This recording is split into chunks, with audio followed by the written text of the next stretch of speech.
Cuộc thi tam pháp thuật đã thông báo dừng tổ chức. Với những lùm xùm quanh ban tổ chức, cũng như việc xài quá hao các thành viên ban giám khảo, tôi tin đây chính là game show đẫm máu nhất lịch sử phù thủy, là Shark Tank của thế giới Harry Potter.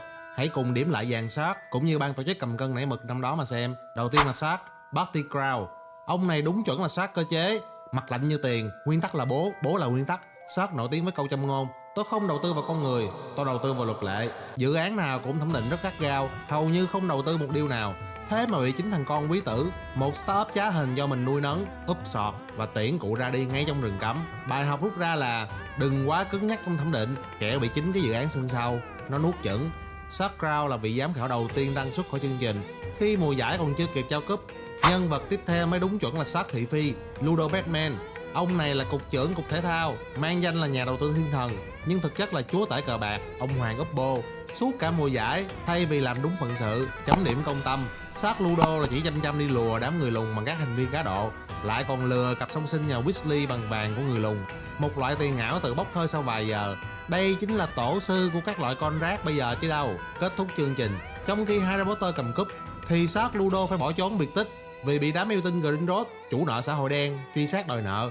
Shark này không đi tù, nhưng cũng coi như mất xác khỏi giới đầu tư vì vỡ nợ. Kế đến là hiệu trưởng Durmstrang. Ông này lên ghế nóng với phong cách chấm điểm rất là cây nhà lá vườn. Học trò mình thì cho 10, đối thủ thì ép xuống 4.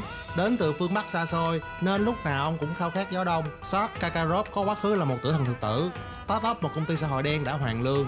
Ngay khi thấy chủ tịch tập đoàn Voldemort tái cấu trúc công ty, tiến hành gọi vốn trở lại, Shark Kakarot đã nhanh tay bán tháo cổ phiếu, bỏ lại cả học trò Krum để chạy trốn.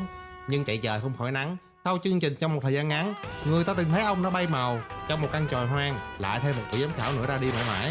Người uy tín nhất, cây đại thụ, cầm chịch cả chương trình, người luôn nói những đạo lý thâm sâu kiểu hạnh phúc có thể tìm thấy ngay cả trong những lúc tối tăm nhất nếu ta biết bật đèn lên. Tưởng đâu cụ sẽ là người gánh team tổ chức, nhưng không.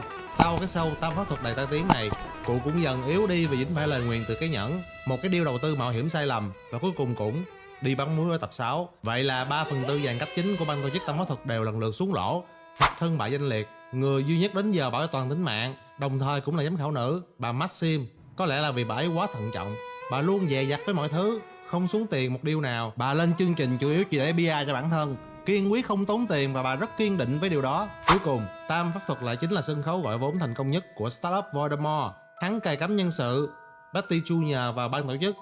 Hắn biến chiếc cúp thành một cái hợp đồng chuyển nhượng, và khi Harry chạm vào cúp, hắn đã thực hiện một cú M&A, sát nhập dòng máu của Harry để tái sinh, một pha khởi nghiệp từ con số âm khi chỉ là một cái hồn ma, trở thành một CEO quyền lực nhất của thế giới hắc ám. Chúc mừng Stark Voldemort với thương vụ đỉnh nhất lịch sử tam pháp thuật.